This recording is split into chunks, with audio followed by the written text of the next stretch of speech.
नमस्कार, तुम्ही पाहत आहात महाराष्ट्र न्यूज। आमच्या चॅनलला लाईक करा, सबस्क्राइब करा आणि शेअर करा। पंतप्रधान मोदीच्या हस्ते 98व्या अखिल भारतीय मराठी साहित्य संमेलनाचे उद्घाटन मुंबई मराठी पत्रकार संघाने केले। सहभाग 98व्या अखिल भारतीय मराठी साहित्य संमेलनाचे उद्घाटन पंतप्रधान नरेंद्र मोदी यांच्या हस्ते झाले, ज्यामध्ये मुंबई मराठी पत्रकार संघाने सहभाग घेतला होता। हा कार्यक्रम खूप खास आहे, कारण हा कार्यक्रम 71 वर्षांनी दिल्लीत आयोजित करण्यात आला असून यासोबतच पंतप्रधान नरेंद्र मोदी यांनी यावेळी उपस्थितांना संबोधित केले आहे।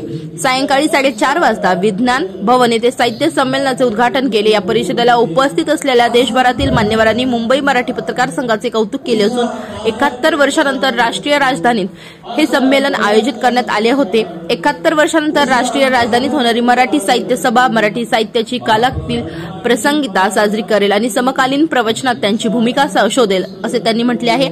या परिषदेत मराठी साहित्याची प्रासंगिकता आणि समकालीन चर्चेची भूमिका साजरी केली असून ज्यामध्ये भाषा जतन, अनुवाद आणि साहित्य कृतीवर प्रभाव या विषयाचा समावेश असेल। त्याच मराठी साहित्य संमेलनात महाराष्ट्रातील लेखक आणि पत्रकार पहिल्यांदाच एकत्र आले असून खासदार सुप्रिया सुळे, भाऊसाहेब वागचौरे, ज्येष्ठ लेखक डॉक्टर सुनील कुमार लवढे, भारतीय कुलगुरू डॉक्टर शिवाजीराव कदम, सरहद संजय नहार, माजी आमदार पटना येथील ज्येष्ठ पत्रकार राजदीप सरदेसाई, प्रवीण बर्दापूरकर, जयदेव डोलेभाऊ तोरेस्कर, ज्यांना महाराष्ट्राच्या बाहेर खरं तर पहिल्यांदा अशा स्वरूपाचा पुस्तक दालन लागत होतं। याआधी 40 वर्षापूर्वी रत्नागिरीमध्ये अशा स्वरूपाचं एक पुस्तक दालन आपण लावलं होतं। तिथे आपण पुस्तकं विक्रीला ठेवली होती। आमचे माजी अध्यक्ष प्रसाद मुखाशी, त्यानंतर आमचे इतर सहकारी होते, त्यांनी या स्टॉलसाठी खूप मेहनत घेतली होती आणि 40 वर्षानंतर तब्बल महाराष्ट्राच्या बाहेर पहिल्यांदाच अशा प्रकारचा एक प्रयत्न करायचा आम्ही निर्णय घेतला। आणि यंदाच्या ह्या पुस्तकाचं वैशिष्ट्य असं होतं पुस्तक दालनाचं की यातली जवळजवळ 70 ते 80% पुस्तकं जी आहेत ती आता आउट ऑफ स्टॉक आहेत, म्हणजे मार्केटमध्ये ही पुस्तकं उपलब्ध नाही आहेत। बरीच पुस्तकं जी आहेत ती आता काळाच्या ओघात विस्मृतीत गेलेली आहेत। म्हणजे तुम्हाला एक साधं उदाहरण देतो। महाराष्ट्र राज्याच्या विधान परिषदेच्या ज्या उपसभापती आहेत नीलम गोरे, त्यांनी आपल्या या दालनाला भेट दिली आणि त्या दालनाला भेटून त्या एवढ्या आनंदित झाल्या, कारण त्यातल्या 2 पुस्तकांचं प्रकाशन स्वतः नीलमताईंच्या अध्यक्षतेखाली झालं होतं आणि त्या म्हणाल्या, अरे ही 2 पुस्तकं तर मी अध्यक्ष असताना प्रकाशित झाली होती ना, तर यांच्या कॉपी सुद्धा माझ्याकडे नाही आहेत, तर कृपया तुम्ही याच्या झेरॉक्स कॉपी काढून मला द्याल का?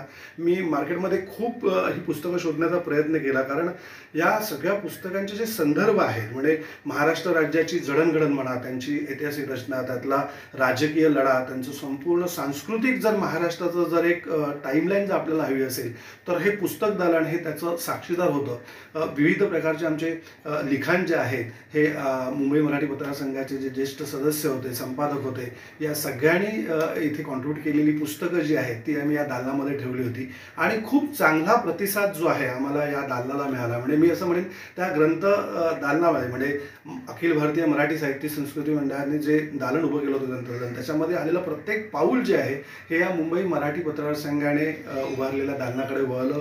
त्याने या सगळ्या आमच्या पत्रकार सदस्यांच्या पुस्तकांचा आस्वाद घेतला, काहींनी प्रकाशकांची नावं लिहून घेतली आणि मला खात्री आहे की संदर्भ ग्रंथ म्हणून किंवा संदर्भ म्हणून हे दालन जे आहे ते खूप उपयोगी ठरलं।